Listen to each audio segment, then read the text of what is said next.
दादा गुरुराय समाज को चढ़ाया आचार्य भगवान जैन सिंह की मानसा को चढ़ाया। अभिधान राजेंद्र कोश ये महान कृति महान योगी से बनी है। महान आत्माओं द्वारा यदि कोई विशेष कार्य होता है तो वो अपने शरीर को तो साथ देते, यानी शरीर से तो काम करते हैं, लेकिन शरीर के बिना भी उनकी भावधारा जो होती है वो भावधारा की शक्ति ऐसी बढ़ती है कि वो कार्य हजारों साल तक अमर हो जाता है। यानी कि मंदिर का निर्माण 100 साल 200 साल रिनोवेशन, लेकिन ग्रंथों का निर्माण नहीं होता। इसके लिए ज्ञान उपासना को, ज्ञान दशा को महत्व दिया है। ज्ञान उपासना, ज्ञान की आराधना साधना करनी, ज्ञान की आसाधना हो ध्यान रखना, और उसके साथ साथ ज्ञान उपासना के साथ ज्ञान दशा में जुड़ना, दोनों चीज आई। एक ज्ञान उपासना जिसमें हमारा पुरुषार्थ रहा, हमारा लगाव रहा, लेकिन सिर्फ लगाव हमारे मन का, वचन का या काया का नहीं होना चाहिए। मन वचन काया से आगे एक हमारी आत्मा की आध्यात्मिक शक्ति है जिसमें गुण प्रकट होता है। क्योंकि ये जगत का स्वरूप उपनयवा विगमयवा धुएवा 3 तरह का है। जगत का स्वरूप गुणधर भगवंतों को प्रभु महावीर ने बताया। उपनयवा विगमयवा धुएवा को द्रव्य गुण और पर्याय से जोड़ दिया। जहाँ उत्पन्न होता है वो नाश होता है, लेकिन उत्पन्न होने वाला कुछ समय ठहरता भी है। लेकिन जो उत्पन्न ही नहीं हुआ है, जो नाश ही नहीं हुआ है, उसका नाम द्रव्य है, यानी शाश्वत है। उपनयवा उत्पन्न होना, विघ्नयवा विघित नाश होना, और ध्रुवैवा स्थिर होना, निश्चित होना। अब इस 3 चीजों को लेके उपनयवा विघ्नयवा ध्रुवैवा ये पूरे संसार का क्रम भगवान ने बता तो दिया, लेकिन ये सारे संसार के क्रम में भी जो विशिष्ट है उसका भी हमें इशारा किया। विशिष्ट क्या है?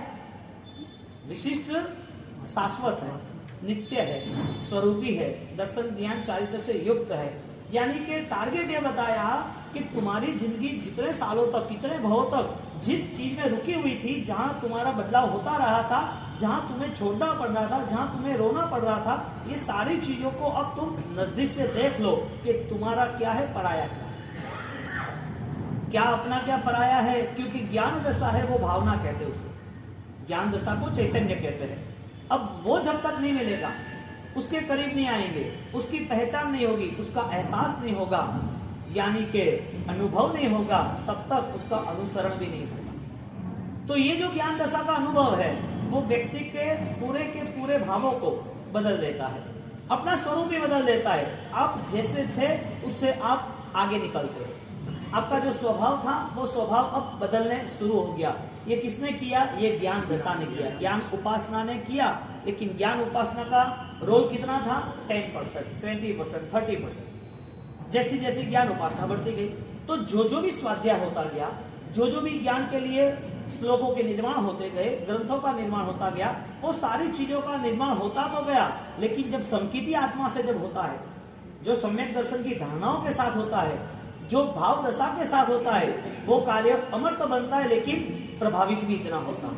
इसके लिए आज अभिधान राजेंद्र कोश हिंदुस्तान भर की, विश्व भर की सारी लाइब्रेरी, यूनिवर्सिटी में है, और अच्छे विद्वान हजारों सालों में जितने जो विद्वानों ने जो कृति की है, हजारों सालों में जो ग्रंथ लिखे हैं, जो भी पुस्तकें लॉन्च हुई है, जो श्लोक के नए श्लोक के नए वर्जन तैयार हुए, ऐसे हजारों सालों में जितना भी जिन लोगों ने पढ़ा लिखा है, वो सारी चीज एक जगह पर, सारी चीज आपको 1000 चीज यदि खरीदनी है तो 1000 जगह पर या 100 जगह पर जाना पड़ेगा, लेकिन 1000 चीज एक ही जगह पर गुरु महाराज ने अभिधान राज कोश में रखी।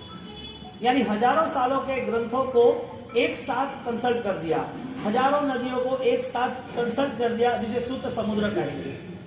ज्ञानी ने ज्ञान को समुद्र की उपमा दी, समुद्र की उपमा दी। जो समुद्र कभी भी पूरा ही नहीं होता है, जिसकी दिशा ही नहीं होती है, अंतहीन है। केवल ज्ञान अनंत ज्ञान के ध्वनि के साथ जुड़ रहता है। वो केवल ज्ञान अनंत ज्ञान की उपासना के साथ साथ अनंत काल तक रहता है। ऐसा केवल ज्ञान, वो ज्ञान की उपासना जब तेज होती है, धारदार होती है, आगे बढ़ती है, तो ज्ञान की उपासना ज्ञान दशा में परिवर्तित होती है। एक चीज उसे रेगुलर करते रहते हैं ना, तो आसान चीज, कठिन चीज आसान होती है, और आसान चीज वो प्रैक्टिस में नॉर्मल हो जाती है, सहज हो जाती है।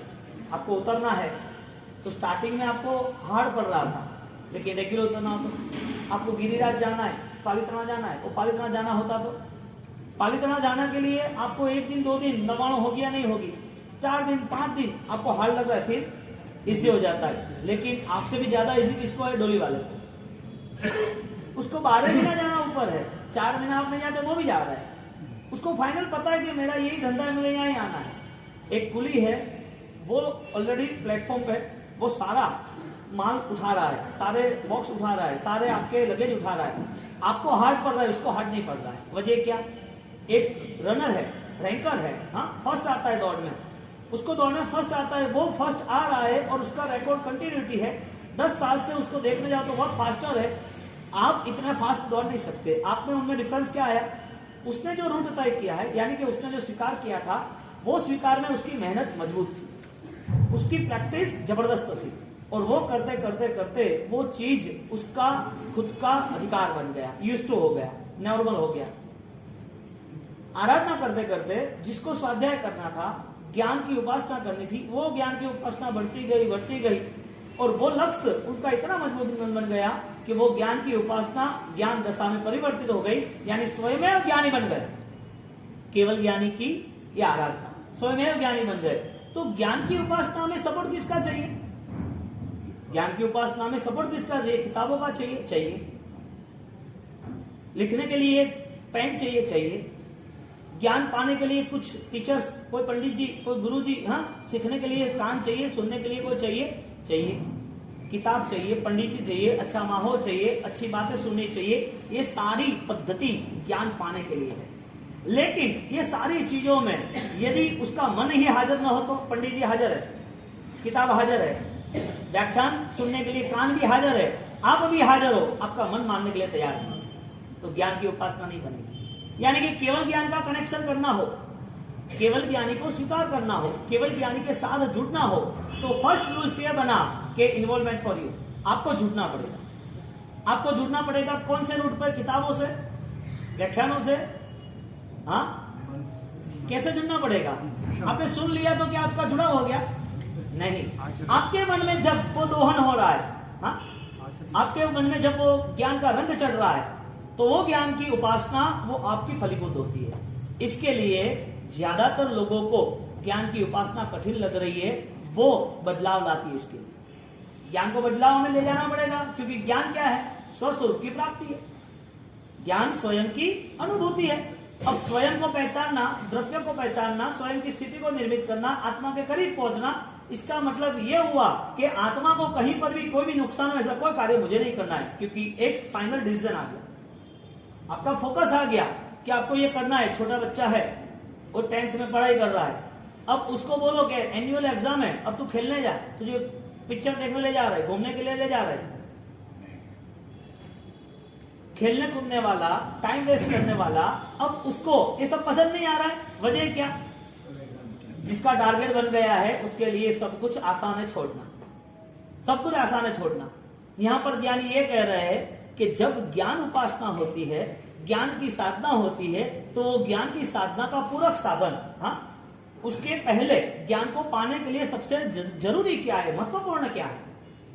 ज्ञान को पाने के लिए महत्वपूर्ण किताब है, हाजिर है।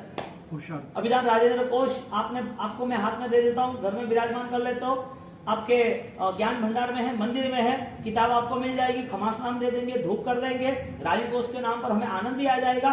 ऐसे कितने भी शास्त्र है जो हमारे सामने है, उसकी उपासना भी कर रहे हैं। लेकिन ये सारी चीजों के लिए हमारे पास तन मन धन है, हमारे पास तन है, मन है कि धन है? ज्यादा महत्वपूर्ण क्या है? मन है। क्यों है?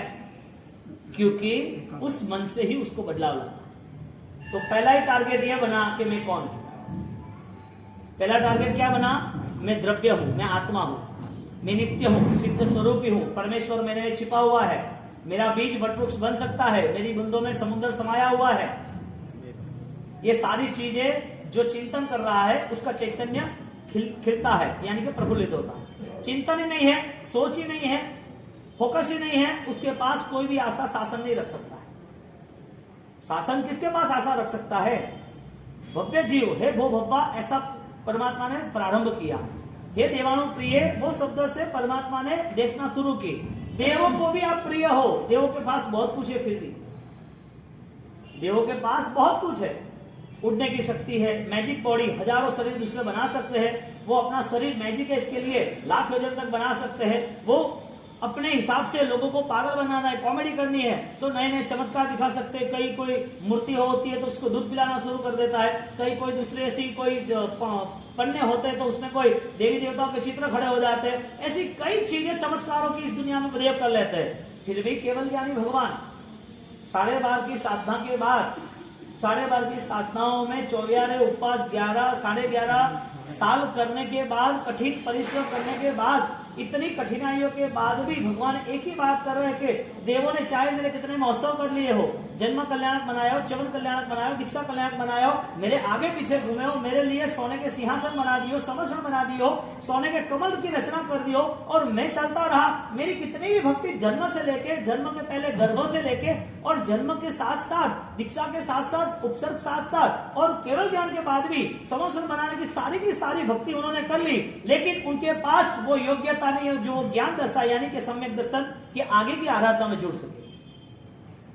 हे देवाणु प्रिय, ऐसा भगवान पहले प्राथमिक में बोल रहे हैं। देवों के पास जो भी इच्छा है, देवों के पास जो भी भावना है, देवों को जो कुछ करना है वो जितना भी कर सकते हैं, वो शासन में यानी कि संघ में प्रवेश नहीं हो सकता है। शासन में आ सकते, संघ में नहीं आ सकते। संघ में किसका प्रवेश है? साधु, साध्वी, श्रावक और साविका का। साधु, साध्वी, श्रावक, साविका यानी कि आज्ञा पालन का धर्म जहां आ रहा है, व्रत नियम का जो धर्म आ रहा है, वो व्रत नियम की उपासना ही संघ में प्रवेश करा सकता है। और वो उपासना करने के लिए श्रुतमहम अखिलम सर्वलोके श्रुत, ये पूरे 14 राजलोक में, तीनों लोकों में, अनंत काल में श्रुत जैसी महिमा कभी न हुई है, न होने वाली।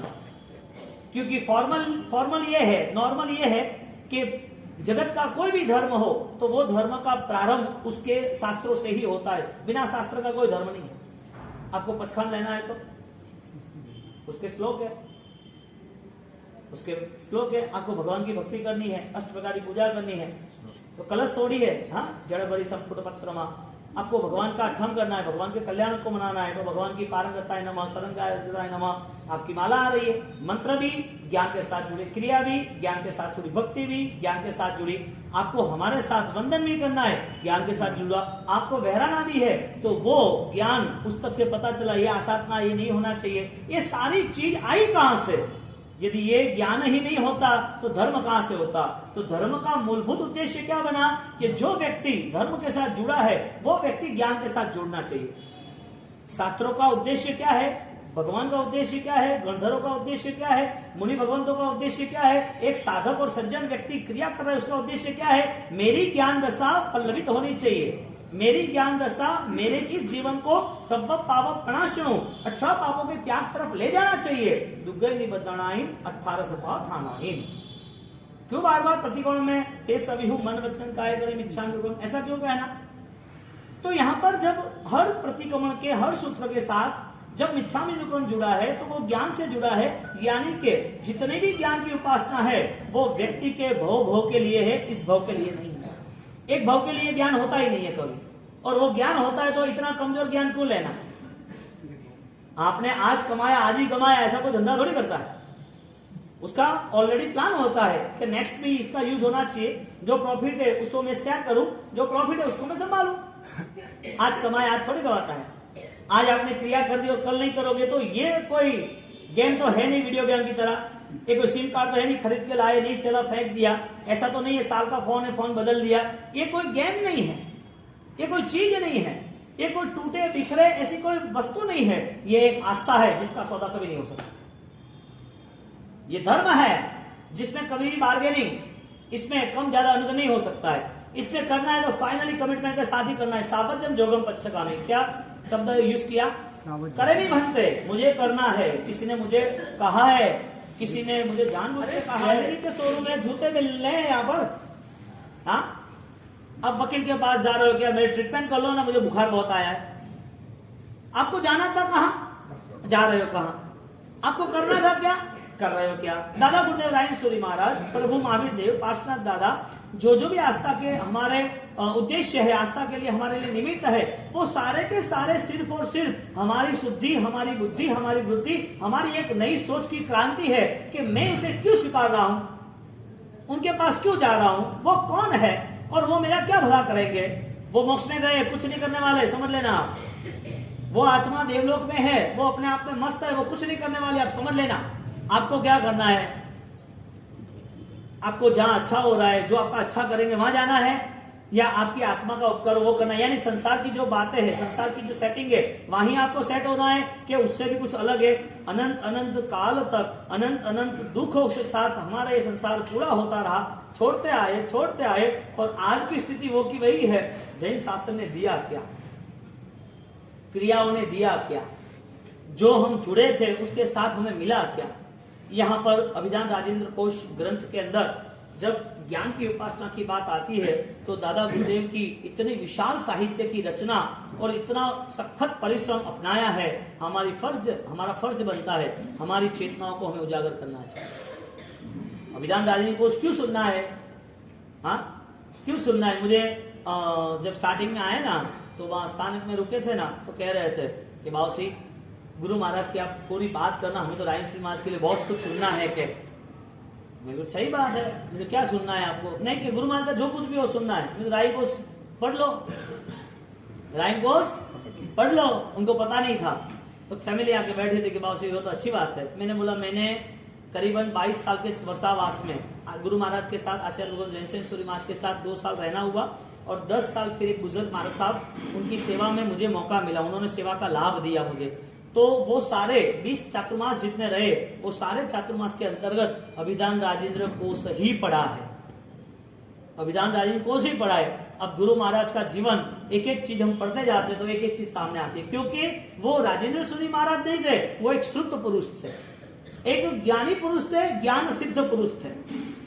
अब ज्ञानी आत्मा जो है उसको आप यदि देखने जाओगे आपकी आंखों से, तो आप उनकी काया को देख सकोगे, आप उनकी रिद्धि सिद्धि, उनकी आराधना, उनकी क्रियाओं को देख सकोगे, उनके वचन को देख सकोगे, लेकिन उनकी आत्मा में जो रही सामर्थ्यता है, जो अंतर शुद्धि है, वो आप ज्ञान से ही देख सकोगे। ज्ञानी से ज्ञानी मिले करे ज्ञान की बात। यहाँ पर बात की है ज्ञान सार में, ज्ञानी निमज्जति ज्ञान है। ज्ञानी को यदि ज्ञान मिलता है तो वो ज्ञान छोड़ने के लिए तैयार राजी नहीं होता है। जिसको जो पसंद है उसके लिए वो जुड़ेगा, जिसको जो पसंद नहीं है उसको कहना भी नहीं पड़ेगा, वो छोड़ देगा अपने आप। जो चीज का रिएक्शन है उससे मुक्त होना आसान है, जो चीज पसंद है उससे जुड़ना भी आसान है। कठिन किसको है ना, जहां मन नहीं लगता वहां। यानी कि ज्ञान उपासना में किताब हो या वांचना यानी देखना, यानी कि व्याख्यान हो, प्रवचन हो और भक्ति हो, सब कुछ हो, लेकिन बिना ज्ञान से सब अधूरा है। यानी कि ज्ञानी ने वहां तक किया कि एक नंबर के बिना जितने भी जीरो रहेंगे, इस सारे जीरो को कितना भी आप संभालो, कितना भी उनका प्लस माइनस करो, लेकिन उनका आंसर जीरो ही आएगा, क्योंकि एक नहीं है इसके लिए। एक है वो ज्ञान यानी कि सम्यक दर्शन।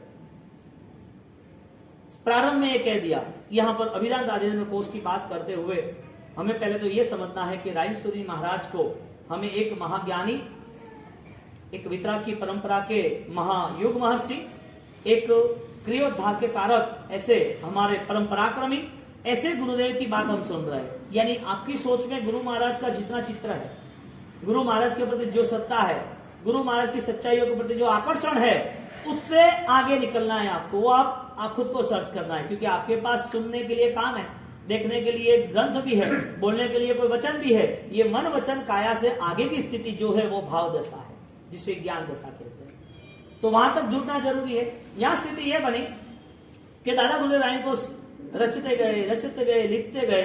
उस समय तो प्रिंट था ही नहीं, पेपर में लिखते गए, रखते गए। प्रिंट था ही नहीं। कितने श्लोक है? कितने? 4,500 करोड़ के लाख, करोड़ों जैसे है। 4.5 लाख श्लोक उन्होंने रचना की, लिखते गए। जो दिमाग तेज है, जिसका प्रबुद्ध बुद्धिशाली है, प्रज्ञावान है, सक्षम है, जिसके पास टारगेट है, उनका हर कोई कार्य चमकदार होगा। अब्दुल कलाम जब फर्स्ट टाइम पोस्ट पे आए तो उनका फर्स्ट अनाउंसमेंट था कि हिंदुस्तान यानी कि भारतवर्ष में हमारी सबसे बड़ी संस्कृति संस्कृत भाषा है, यानी कि best culture is first Aryan. हाँ, पहला हमारा कल्चर है, हम संस्कार से जुड़े हैं, आर्यन है, संस्कृति से जुड़े। संस्कृति की मूल नींव उसके अध्यात्म से जुड़ी हुई है, क्योंकि इस परंपराओं में बहुत सारे ऋषि मुनि हो गए। 2500 साल हमारे स्वामी के कहते हैं, 2600 साल उसी परंपरा में बहुत सारे ऋषि मुनि हो गए। रामकृष्ण परमहंस हो गए, तो विवेकानंद भी हो गए, सांदीपनी आश्रम भी हो गए। बहुत सारी जगह पर आपको इधर के लोकल भी ऐसे संत मिलेंगे जिन्होंने अपना जीवन पूरा भक्ति में दे दिया, त्याग में दे दिया। बहुत सारे ऐसे हर धर्म में कोई ना कोई लोग हैं। तो हजारों सालों में ऐसे हजारों लाखों की संख्या में योगी महायोगी हो गए। उनका फर्स्ट अनाउंसमेंट था कि best culture connected and best culture launching. आप पहले कनेक्ट करो, कितना हमारा पूर्व का कल्चर हमारे साथ है, हम उसे पुनर्जीवित करना चाहते हैं। उन्होंने तैयारी की संस्कृत के विद्वानों से। संस्कृत जहां भी जिस लाइब्रेरी में था वो सारी लाइब्रेरी को एक साथ कनेक्ट करते करते पूरा इंसाइक्लोपीडिया यानी कि अल्फाबेटिक पूरा तैयार कर दिया कि कितने कितने प्रत्यय कहां पर है। महाभारत की है तो महाभारत की संस्कृत में कहां है, यहाँ तेलुगु है, कन्नड़ है, मराठी है, तो सारी लैंग्वेजों को कनेक्ट किया कि सारी चीजों को एक साथ इकट्ठे करो। रामायण है तो रामायण का क्या है, गीता का क्या है, उपनिषदों का क्या है, सब चीज कनेक्ट करते गए। आप सोचो कितना बड़ा प्रोजेक्ट होगा। इंडिया भर के हर कोई बेस्ट लाइब्रेरी में हर कोई विद्वानों को, जहां जहां पाठशाला चल रही है, जहां वेदशाला चल रही है, जहां भी संस्कृत का ज्ञान चल रहा है, जहां संस्कार दे रहे हैं, उस सबसे पूरी टीम स्प्रेड कर दी कि आप कुछ भी करके कनेक्ट करके आओ, क्योंकि हमें पुनर्जीवित करना है। और उन्होंने किया। लंबा 25 साल लग गए इस चीज को लेके। कितना? 20 साल लग गए। परफेक्ट, हाँ 20 या 22 साल लग गए। ये 20-22 सालों में सारा कनेक्शन करते करते, जैसे इंडिया का हर जगहों का, इंडिया का 1800 सालों का ज्यादा से ज्यादा जो भी रिकॉर्ड्स है, चाहे कोई भी जगह हो, चाहे कोई भी स्थापत्य हो, ये सारे रिकॉर्ड्स इंडिया में एक ही जगह पर मिलेंगे। जैसे वैसे को नहीं मिलेंगे, सिविल सर्विस को मिलेंगे। जो गवर्नमेंट के अधिकारी है, सिविल सर्विसर है, उसको ही मिलेंगे। वो सारे डॉक्यूमेंट्स 2 जगह पर है, एक है भोपाल में और एक दूसरा है पूना में, सारे के सारे। अब तुम 1800 साल के पालिताना के यदि हमको मैप निकालने हैं, यदि गिरनार के मैप निकालने हैं, अंतरिक्ष के मैप निकालने हैं, तो सारे डॉक्यूमेंट्स वहां पर है कि 18 में कहां था, वो कायदे आए थे ब्लैक लैंड का वगैरह। तो ये सारे कायदे कानून के नाम पर ये सारे डॉक्यूमेंट्स वहां पड़े हैं। अब जो डॉक्यूमेंट्स निकालने हैं वो वहां से है। ऐसे जो स्टोरेज गवर्नमेंट का है, ऐसा स्टोरेज कल्चर का है। कैसी कैसी संस्कृति थी हमको पता है कि हम राजस्थान में है, तो राजस्थान की हमारी संस्कृति क्या क्या थी। तो हमारे सामने जो भी कल्चर आता है वो मेंटेन करते नहीं करते। एक प्रणाली का चलती आई, एक यूज टू हो गए, एक लंबी यात्रा चलती है जिसमें हमें पता है कि शादी ब्याह कैसे है, बच्चों की ढूंढ कैसे है, परिवार घर का ओपनिंग हो तो कैसे है, ये अंत समय आता है, मृत्यु आता है, मृत्यु के साथ क्या करना है, ये सारी चीजें आप देखने जाओ तो कहीं लिखने वाली मिलेगी क्या, कोई बुक में आपको मिलेगी क्या। लेकिन ये सब नहीं मिली तो उसका क्या गलत है क्या। जैसे गवर्नमेंट के रिकॉर्ड्स है, जैसे संसार में सारे संसार की प्रवृत्ति के रिकॉर्ड्स है, ऐसे धर्म के अध्यात्म के रिकॉर्ड्स है। वो रिकॉर्ड कनेक्ट करते करते उन्होंने जब डिसाइड किया कि ऐसा ऐसा फाइनल हो गया, और जब समाज के सामने, दुनिया के सामने जब रखना था, तो उन्होंने अनाउंस किया कि सारे जितने भी वॉल्यूम्स है उसमें हाईएस्ट जैन धर्म के है। यानी कि हजारों सालों में जैन धर्म के ऋषि मुनियों ने कितना साहित्य निर्माण किया। ये चीज इसके लिए कह रहा हूं कि हमारी भावना साहित्य के साथ जुड़नी चाहिए। बात ये हमारी आंतरिक स्थिति, क्योंकि आपको हजार साल तक लंबी यात्रा में जाना है कि 100 साल की लंबी यात्रा में जाना है। अभिजात राजेंद्र को उस गुरु महाराज ने लिखा, तब कोई टेक्नोलॉजी नहीं थी। उन्होंने प्रिंट कराया तो पूज्यपाद यतीन्द्र सूरी महाराज साहब, दीपविजय जी, भूपेंद्र सूरी को दे दिया। उन्होंने सब रतलाम में मैनेज किया, और रतलाम में मैनेज करते पूरी प्रिंट कराई। आप 3000 पेज का एक वॉल्यूम दिखाओ, आपको मिल सकता हो तो उसमें 2900 3000 पेजेस, जो एक पेजेस लीगली इससे बड़ी बुक का ऑलरेडी 10 पेजेस होते हैं। कितना? जितने छोटे छोटे अक्षर में लिखा है। उन्होंने ऐसा कैसा प्लान बनाया होगा कि मुझे इस चीज को इतने में डाल देना है। Exact example, memory card. Memory कितनी आ सकती है? तो आप सोचते इतना छोटे में ऐसा कैसे होता है, मैं लिखता हूं तो ऐसा नहीं हो सकता है। लेकिन मेमोरी कार्ड में ये अभिधान राजेंद्र कोश, उसका 7 भाग में से एक भाग में 2800-2900 पेज है, एक भाग में 2500 पेज है, 1500 के ऊपर है, 1500, 1800, 2200, 2500, 2700। और एक यदि पूरा भाग करने जाओ, लिखने जाओ आज संस्कृत में वही चीज एग्जैक्टली, वो ऑलरेडी पेजेस उनके लिए 2000 के ऊपर हो जाएंगे, अरे सॉरी 20,000 के ऊपर हो जाएंगे। कितने? अभी यहां लिखते हो तो यदि इतना विशाल सुसाहित्य और इस परंपरा में हजारों साल से हमारे पास आया, हमारे पास हमारे बच्चों के लिए 5 प्रतिकोण एक साल में क्यों ना होने चाहिए? हमारे पास, हम रोज मंदिर में जाते हैं तो हमारे पास अष्टप्रकारी पूजा के दुबे, और हमारे पास चैत्र बंधन की क्रिया ढंग से क्यों नहीं आनी चाहिए? हमारे पास जो क्रिया की पोजीशन बताई, फॉर्मूला बताइए, ये योग मुद्रा है, ये मुक्ता सुक्ति मुद्रा है, ये कौशल मुद्रा है, ये सारी चीज हमसे दूर क्यों हो गई? जिसके गुरु इतने ज्ञानी हो सकते हैं, उनका भक्त वो ज्ञान से दूर हो सकता है? जिसके पिताजी, जिसका परिवार सुखी संपन्न होता है, वो पुत्र है, वो बेचारा वो गरीब की तरह भीख मांग सकता है, फुटपाथ पे रह सकता है, गंदे कपड़े पहन सकता है, क्यों नहीं? परिवार सुखी है, संपन्न है, श्रीमंत है, और उसका बेटा भिखारी हो सकता है क्या?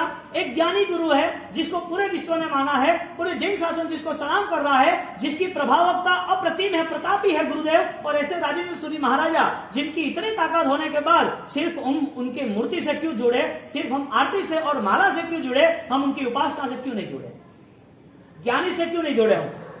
यानी हमारा ज्ञान यदि लिमिटेड है तो समझ लेना हमारी भक्ति भी लिमिटेड है। आपके लिए चोट वाली बात है, लेकिन इतना मुझे पता है कि जिसके पास ज्ञान है, वो दादा गुरुदेव ने जिस बेसिक सिद्धांत से क्रियोद्धार किया, उन्होंने क्रियोद्धार करने की वजह क्या थी? अज्ञानियों को ज्ञान पे लाना था, मार्ग पे लाना था। उन्होंने क्रियोद्धार क्यों किया?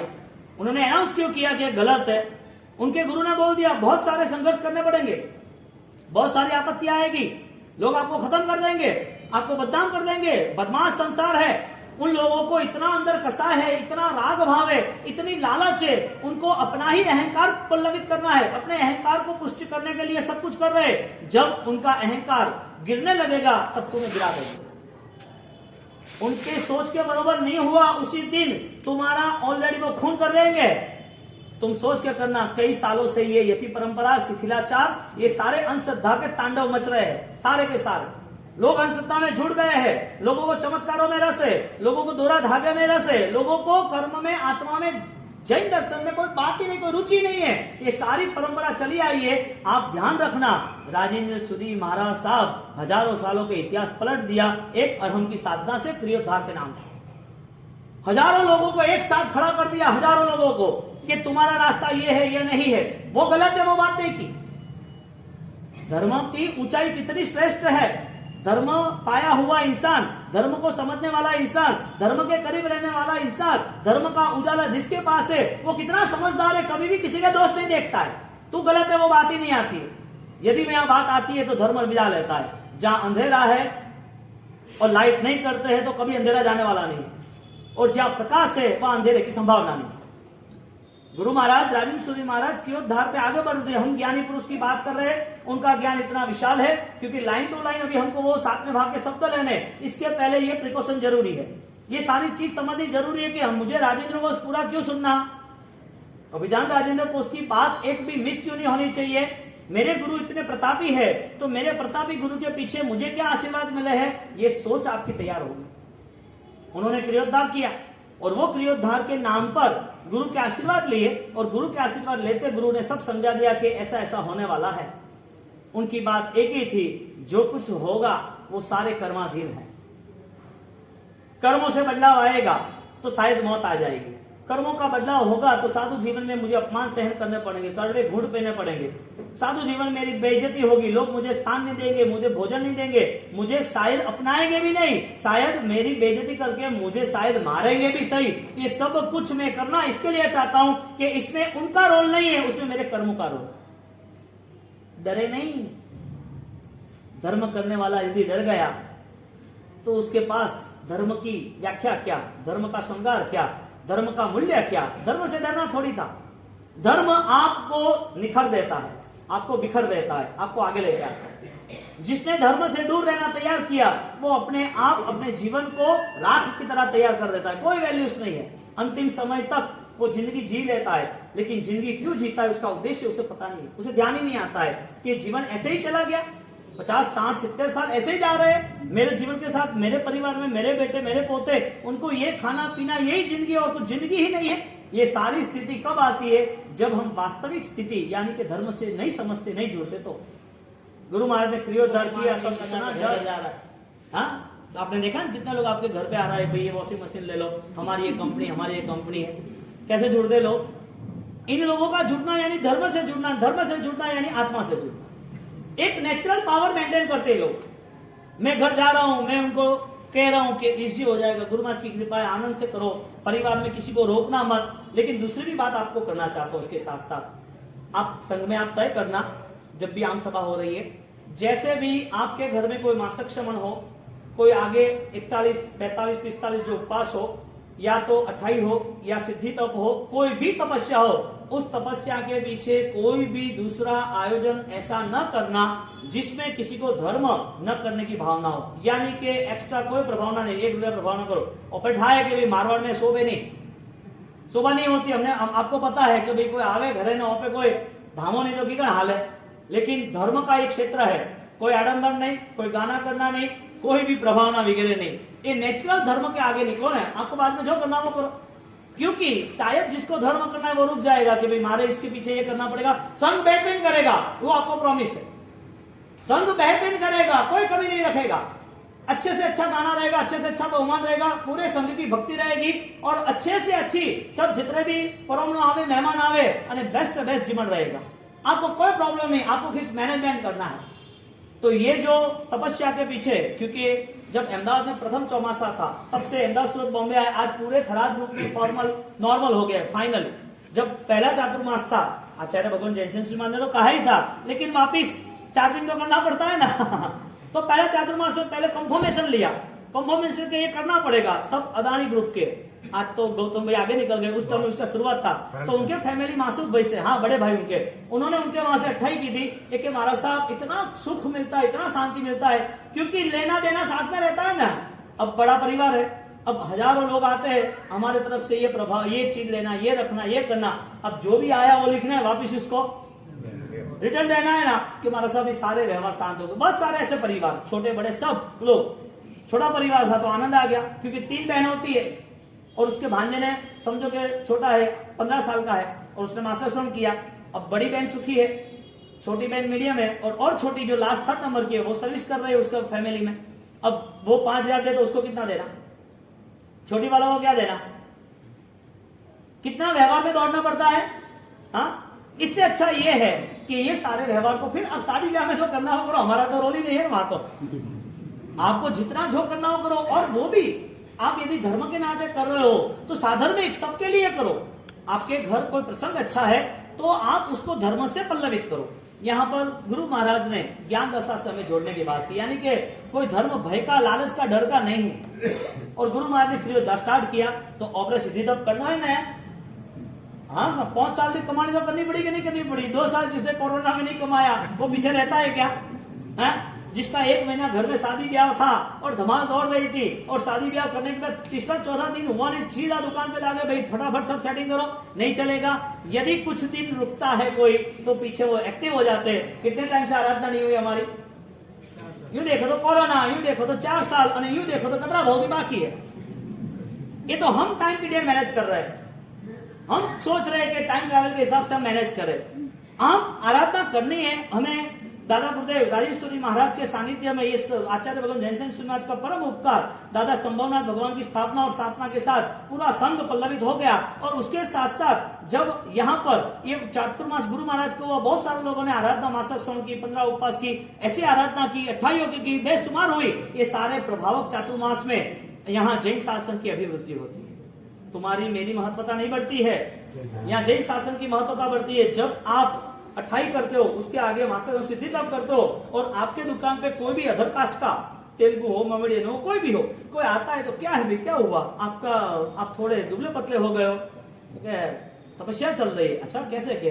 3 दिन खाना पीना कुछ भी नहीं के, खाली पानी पीना, बाकी खाना कुछ भी नहीं के, वो भी पानी शाम को 6 बजे छोड़ देना। ऐसा हो सकता है क्या?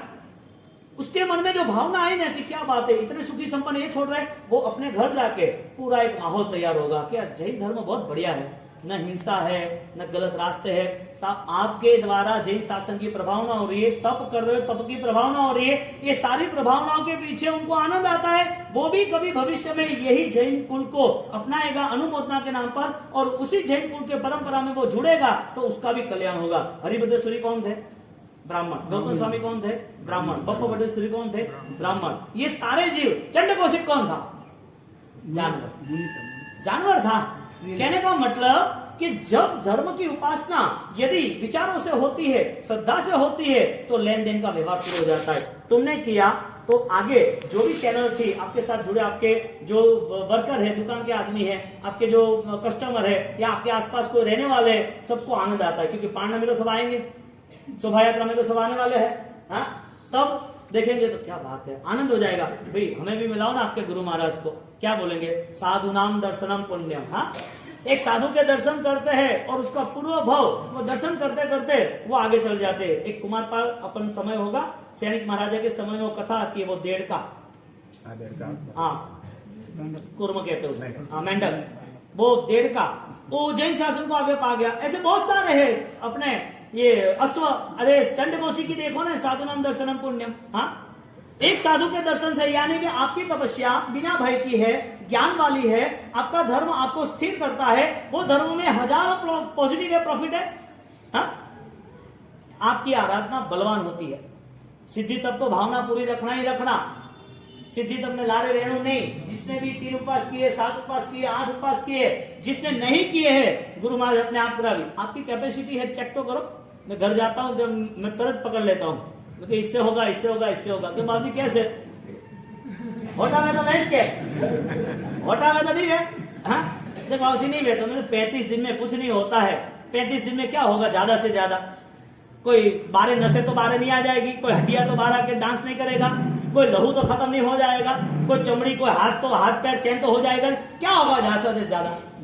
होगा क्या? है वेट लॉस होगा तो अच्छा हुआ, 1,50,000 की वो ट्रीटमेंट नहीं की, अच्छी बात हुई। और क्या? वेट लॉस हुआ तो आपको लगा वेट लॉस हुआ, लेकिन खाना नहीं खाया, जिसे फास्टिंग कहते हैं। आज सांघाई के कई बड़े स्पेशलिस्ट डॉक्टर फाइनली उनको इस लेवल पे ले जाते हैं। सांघाई में फाइनल लेता है फास्टिंग, ऐसे उपवास कहते हैं फास्टिंग को। क्या फास्टिंग करो, सारे दर्द झल के साथ, क्योंकि धर्म है। और जिन ने कचरा डाला है शरीर में, उसको दवाई भी लेनी है, कचरा भी डालना है। डॉक्टर के पास जाता है, तुम्हारे शुगर है कि कतरू है कि हवासो है के, तो क्या वधे तो नहीं, कि वधे तो थोड़ी जो चाय में शक्कर हाले कि नहीं आता, तो क्या हाले, कोई बात नहीं के चाय में शक्कर बड़े चेक कराई तो कि भाई आपका तो ये 125 का 200 हो गया के, तो क्या ठीक है, तो चाय में शक्कर नहीं लेने के। आज तो ठीक है, शुगर फ्री लेनी, तो क्या शुगर फ्री ले जाए, कम ले जाए। कौन? डॉक्टर भी अच्छा और पेशेंट भी अच्छा। तो हाँ, ऐसे ही डॉक्टर पसंद है, कोई मना करे ऐसे डॉक्टर से कौन जाएगा? और उसने वापिस शुगर चालू की। शुगर चालू करते करते वो इंश्योरेंस पे आ गए। तो इंश्योरेंस क्यों लेना? कि भाई शुगर को कंट्रोल करना, तो क्या इंश्योरेंस ले लूं? कितना लेना? इतना यूनिट लेना कि 150 यूनिट 200 यूनिट। तो क्या होता है? तो क्या शुगर कंट्रोल हो जाता है। तो मिठाई खाओ का हालत है, और शुगर भी ले, इंश्योरेंस भी लेना है, मिठाई भी खानी है। वो की कर ले, इंश्योरेंस लेना है और मिठाई भी खानी है। सारे कचरे भर के रखे हैं, वो सारे कचरे डस्टबिन को HMC को दे दो। हैदराबाद क्या है ये, म्यूनिसिपैलिटी कॉर्पोरेशन, हाँ Telangana TMC, VMC Vijayawada municipality corporation, VMC को सब दे दो कचरा। घर का कचरा देना या अंदर का भी कचरा देना। हाँ, मुझे आप अपनी भावनाओं का कचरा मुझे दे देना, बाकी कचरा दूसरा शरीर का निकल रहा है वो तब को देना। और घर का कचरे की तो कोई वैल्यू नहीं है, इसके लिए तो लोग निकाल देते हैं। बोलो मिठाई खानी, दवाई लेनी, वो भी आ रहा है, दवाई हाले रही है क्या? अरे पर सब साफ हो जाएगा कचरा, रोग जल जाएंगे सारे के सारे, क्योंकि कंचन जैसी काया हो जाएगी। और आपको प्रॉमिस, आप आज का फोटो ले लो आपका, और 8 के बाद का फोटो लेना, क्योंकि मेडिकल लेवल पर ऐसी बात आ रही है कि जो रेजिस्टेंस पावर है बॉडी के अंदर, लहू है, मसल्स है, तो जैसे ये सारी ट्रीटमेंट जो बॉडी को प्योर करती है, किडनी से पूरा ब्लड सर्कुलेशन होता है, तो ये सर्कुलेशन होते होते शरीर में जो ब्लड होता है, ब्लड के अंदर काउंट होते हैं व्हाइट सेल्स और रेड सेल्स। ब्लड में white cells, red cells count होते हैं। वो काउंट होते वो फटते हैं ना, इसके लिए आपको ठंड लग रही है, और ठंड लगने के नाते आपको बुखार भी आता है। तो वो ट्रीटमेंट कहता है, दवाई देता है कि आपके काउंट और मजबूत हो जाए, आपके ब्लड काउंट और ताकतवर बन जाए। तो वो जब दवाई देता है तो आपको बुखार 3-4 दिन में क्लियर हो जाता है कि बहुत ठंड लग रही थी, क्यों लगी? अब इस काउंट को मजबूत करने के लिए इस काउंट को मजबूत करने के लिए आपके पास एक ही काम है, क्योंकि अंदर की जितनी भी एनर्जी वो एनर्जी आपकी यूज ही नहीं होती है, 1% भी यूज नहीं होती है। कितने? क्योंकि आपके पास हार्ड वर्क ही नहीं है। आप चलते हो हमारे साथ बिहार में 15 किलोमीटर तो यूज होती है। आप देखना जब बाजू हमारा लोच होता है तो हमारा फेस पूरा चेंज हो जाता है। क्यों? क्योंकि पूरा ब्लड फ्लो यहां तक आ जाता है। अब व्हाइट सेल्स जो होते हैं वो शारीरिक क्षमता होती है, रेजिस्टेंस पावर जिसे कहते हैं। अब आपने तब किया तो उनके अंदर जो फ्लो था, उनके अंदर जो छोटे छोटे पावर्स थे, वो पावर पूरे बॉडी में आते गए। ये बॉडी पे पूरे 7 लेयर है, कोई जल जाता है एक्सीडेंट, 7 लेयर है स्किन के। वो धीरे धीरे नई स्किन बनती जाती है, यानी कि पूरा ग्लो शुरू हो जाता है। किसके प्रभाव से? देखने जाओ तो तब के प्रभाव से। कर्म ने साथ दिया, रोग जल के खत्म होने वाले। और जो शरीर की क्षमता थी वो सारा बॉडी का पूरा प्योरिफिकेशन सिस्टम बेस्ट हो गया, यानी कि तप वाला व्यक्ति बीमार नहीं होता है। आपका 50 साल हुए हैं, आप तप कर लो, आपकी पूरी बॉडी 25 साल जैसी हो जाएगी, 25 साल जैसी हो जाएगी। फोगट का अपन ये पंचकर्म कराने जाना, कोई योगा करना, कोई एक्सरसाइज करना, कोई कहीं पे जाना, आप देखना 60-65 साल की जो भी औरत है घर पे, जो भी बूढ़े लोग हैं, उसमें औरत की कैपेसिटी ज्यादा होगी, क्योंकि उसने कंटिन्यूटी 30 साल 40 साल के बाद तपस्या की है। और किसी का स्वभाव ही हर चातुर्मास में तपस्या करनी ही करनी। चातुर्मास की तपस्या करते हैं तो अच्छा रहता है उसको। और देखना दोनों में डिफरेंस लगेगा। घर की साविका, घर की लेडीज, उसकी काम करने की क्षमता ज्यादा होगी। आप मार्क करना, पूरे दिन आप कोरोना में बैठे रहो, इतना काम करो, इतना काम करो तो आज का थोड़ी रोज कर रहे, तो आप भी कोरोना में बैठे हो, रोज कर रहे हैं। बच्चे को तैयार करना, रसोई करना, कपड़े करना, मतलब थोड़ी वो आई थी काम वाली तो आती नहीं थी कोरोना में, तो सारा काम करना। अरे मैं करके दे रहा हूं, आप थोड़ा काम करते हो कोई भी तो मैं तो थक गया के। भगवान ने स्त्री को देवी के रूप में आपी, हाँ, एक शक्ति की उपमा दी, हर जगह पर काम करती है। ये दुर्गा माता कितने हाथ है? 10 हाथ है ना, 16 हाथ है ना, 8 अलग अलग। ये छोटे बच्चे को तैयार करना, ससुर को तैयार करना, घर पे बड़े छोटे उनके लिए तैयारी करना, बाहर जा रहा है, इसको स्कूल जाना है, नहलाना धोलाना, पूजा करने ले जाना, उसको एकादश व्यासना जो करना है, वापिस रसोई बनाना, उसको सुबह 5 बजे के बाद रात को 10 बजे तक टाइम नहीं मिलता, कंटिन्यूटी काम करते रहती है। शक्ति कहां से आती है? ये रेजिस्टेंस पावर उसका एक्टिवेट है इसके लिए। तो कहने का मतलब कि ये सारी चीजों में जब आप तपस्या, अब देखना जिसका पसीना बह रहा है ना उसको दर्द नहीं होता, बीमारी नहीं आती। जो पसीना बहा रहा है इसको बीमारी नहीं आती है। मिलिट्री इतनी मजबूत क्यों है? उसको ट्रेनिंग दी जाती है, कठिन करे परिश्रम। शरीर की क्षमता यदि एक्सरसाइज से बढ़ती है तो वही शरीर की क्षमता तप से बढ़ती है। तब आपकी पुण्य शक्ति बढ़ा देती है और वो बढ़ाने के साथ ये आगे बढ़ती है। अब ट्राई तो करो, आपके अंदर कचरा होगा तो आपको सिर भी दर्द करेगा, पैर भी कमजोर हो जाएंगे, वीकनेस भी आ जाएंगे, खड़े नहीं होना है, ऐसा होने ही वाला है। लेकिन कब तक? 1 या 2 या 3 दिन के लिए, बाकी नहीं। जैसे आपने स्टार्ट किया आगे बढ़ते रहे, और जैसे जैसे आपने संकल्प मजबूत बना लिया, वो कठिन चीज कुछ समय के लिए होती है, फिर आगे बढ़ते ही जाते हैं। बच्चा रोता रहता है स्कूल के लिए, नहीं लिखना। और दूसरी बात, जिंदगी भर खाना ही है तो 2 चीज कभी भी तृप्त नहीं होती, 2 चीज को कभी भी संतुष्टि नहीं होती है। एवरी टाइम डिमांड है उसकी, एक मसान की और पेट की। भोजन करते ही रहना। त्याग कब आएगा? और त्याग करने के लिए हमारे पास है क्या? छोटा बच्चा कर सकता है जो हालांकि 10 टाइम खाना खाता है, तुम्हें 2 या 3 टाइम ही खाना है, फिर भी नहीं हो सकता है। वजह क्या? छोटे बच्चों को कितना संभालते हैं, घर में कोई ना कोई नाश्ता रखना पड़ता है, मिठाई रखना पड़ता है, कोई चॉकलेट रखना पड़ता है। सीधा स्कूल से आया गया, नहीं आया, खेल के आया गया, कुछ भी हो सीधा पकड़ लेता है डब्बा, ये है कि नहीं, वहां है कि नहीं, क्या है कि क्या नहीं, ये चालू कर देता है। वो भी समझकर अपनी भावनाओं को मजबूत करके व्यासना करता है। ऐसा मम्मी सोच रही है कि भाई तू ढंग से खाना, तुझे भूख तो नहीं लगी, 4 बार पूछ रही है। क्यों? क्योंकि 10 बार खाने की आदत थी। अब 10 बार खाने की आदत वाला ये हनुमान अभी व्यासना कैसे करने लगा? संकल्प आपको सब कुछ करा सकता है। बात यह है आप मन में भावना रखना, सिद्धि तब सामूहिक विराट कर रहे हैं अपने संभावना दादा की निष्ठा में, दादा गुरुगज की निष्ठा में। पूरे साउथ के अंदर विजयवाड़ा की शान बढ़ी है और बढ़ती रहनी चाहिए, उसमें आपका योगदान आवश्यक है। आपको फाइनल करना है। कोई पुण्यशाली तो ऐसे मिले, बाउसी थे सिद्धि तब करो तो मैं भी करूं। आपको लगेगा तीसरा उपास पांडु कराओ, पांडु नहीं, आपको ऑलरेडी राजमाता बनना, राजकुक्षी बनना, रत्नकुक्षी बनना। मेरा बेटा, मेरे परिवार में धर्म हो रहा है, तपस्या हो रही है, सारे कर्म बदल जाएंगे। क्योंकि तपस्या होना इसका मतलब जो दुख आपको सहन करना था, जो कर्म देने वाले थे, वो दुख आपने सामने से मांग लिया कि चलेगा, कितना भी कष्ट पड़ेगा मैं सहन कर लूंगी। और वो कष्ट धर्म के नाते इसके लिए जो पाप कर्म, जो दुख आने वाला था वो बदल गया, वो दुख इतना नहीं आएगा। धर्मो रक्षति रक्षित, ऐसी व्याख्या है, गीता का सार है। धर्मो रक्षति रक्षित, धर्म की रक्षा करने वाले की रक्षा निश्चित होती है, बदलती नहीं। अब ये ज्ञान दशा और ज्ञान दशा के साथ निर्भयता और दादा गुरुदेव के ज्ञान भंडार, ज्ञान की उपासना, पूरा ज्ञान भंडार लेके घूम रहे थे, ज्ञान का है वो ज्ञान की उपासना और ज्ञानी की आराधना करते करते हमारा आत्मा का कल्याण हो। यहाँ अभिधान राजेंद्र कोश की हम शुरुआत करते संलेखना शब्द है, क्या है? 7वां पार्ट है, अल्फाबेटिक है, अ आ ई उ, ऐसा 7वां संलेखना शब्द है। वो सारी बातें एक 2 मिनट की सूचना के बाद लेते हैं, आप सुनना। अभी 10 और 5 हुई है, यहाँ सूचना कर देते हैं। कहाँ गए नरेंद्र जी? चलो भाई सीट फिक्स कर देना, मुझे पता चले कौन आया नहीं आया। वो 5 प्रतिबंध की पूरी फॉर्मूला, उसके साथ साथ जैन शासन का मूल तत्व क्या है उसकी फॉर्मूला, ये सब संडे को 2-2:30 बजे बच्चे आएंगे, बच्चे के साथ उनके पेरेंट्स, यानी पेरेंट्स मीटिंग, आप समझ लो। अकेले बच्चों को मेरे को बुलाना नहीं था, वरना मैं अकेले को बुला लेता। तो वो पूरी पेरेंट्स मीटिंग रहेगी। उसके साथ साथ कन्या शिविर मेरा अधिकार, पहला टाइटल ये है मेरा अधिकार, वो मैसेज आ जाएगा। युवाओं के लिए रात का प्रवचन जो है, आज का रात का है विक्ट्री, हाँ, वर्क इज माई विक्ट्री, जो कार्य है वो जीती है मेरा, मेरे को जीतना ये। कल रात को बहुत अच्छी युवा की उपस्थिति थी।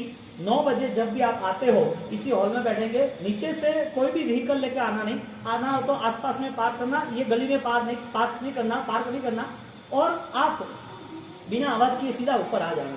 तो क्या है, आपका टाइम मिलेगा, मैं 9 बजे स्टार्ट करूंगा, 9:45 यानी कि 9:45 को मैं पूर्ण भी कर दूंगा, क्योंकि सुबह वापस 6:30 बजे सबके घर भी जाना है एक बार। और सुबह का जो प्रोग्राम है अपना, जगरूषा, अभय मंत्री, विमल मंत्री, ये सारे स्टेज पर, यहाँ पर मंत्रीश्वर और यहाँ राजा और रानी 2 स्टेज पर बैठेंगे। बीच में वो जो मेहुल भाई है वो समझाएंगे, उनको टाइम कम रह रहा है लेकिन बहुत ही अद्भुत है, आपको समझना जरूरी है। ऐसे वीआईपी लोगों, ऐसी समझदारी के साथ ऐसे लोग आना, वो हमारे संघ के लिए बहुत अच्छी बात है। जो शासन के लिए आज सब जगह पर चाह के उसके माँ बाप बता रहे कि इनका वीडियो सुनो, उनके माँ बाप बच्चों को बता रहे उनका वीडियो सुनो, ये देखो क्या बोल रहा है, क्या जीवन है, कैसे होना चाहिए, क्या हो रहा है। उन्होंने भी लव जिहाद पे बहुत कुछ कहा है, वो सारी बातें यहाँ रहेगी। संडे के दिन आप जब भी राजा महाराजा बनेंगे, मस्त बरघोड़ा रहेगा, बगी बगी रखी है कि नहीं? बगी रखी है, लेकिन राजा ही है ना। हाँ, संगमती है ना, तो संगम नहीं के 4 लोगों को बिठाना है स्टेज पे। अच्छा ठीक है, ऐसा हाँ, नहीं, चार अच्छी सिंहासन हो गए, मस्त बढ़िया, उसके ऊपर आपको बैठना है। फिर बगी है कि नहीं है? बगी है, हाँ बगी है। फिर वो क्या बोलते हैं, ड्रेसिंग क्या बोलते हैं, ड्रेसिंग नहीं बोलते, क्या बोलते हैं, मेकअप, हाँ मेकअप भी है, वो भी है। राजा लगे कि नहीं लगेगा? लगेगा नहीं, तलवार देनी भी देनी, तलवार भाई राजा लगे तलवार देनी पड़े, मुगल राधे। तो ये सारी कल सुबह उसके यहाँ पर जो भी संजय तय किया है, लेकिन अपन सुबह 7 बजे वहाँ पूरा फॉर्मूला करें। और कुछ 7 बजे पब्लिक आ जाएगी ना? आ जाएगी, 7 से 8 नाश्ता रखा है, तपस्या करती है ना? तपस्या तो बाद में रखा हुआ। चलो 20 तारीख को बदल जी, हाँ। तो क्या है, राजा महाराजा ठाट से बनना है। देखो सर, 400 घर में 4 लोगों को बनना है, ज्यादा तो है नहीं। तो इसी तरह रविवार पूरा ये रहेगा। अभी अपना यहाँ व्याख्यान पूर्ण विराम करते हैं। मैं 10:15 या 10:20 को छोड़ दूंगा, वो फाइनल है। आपको 9:45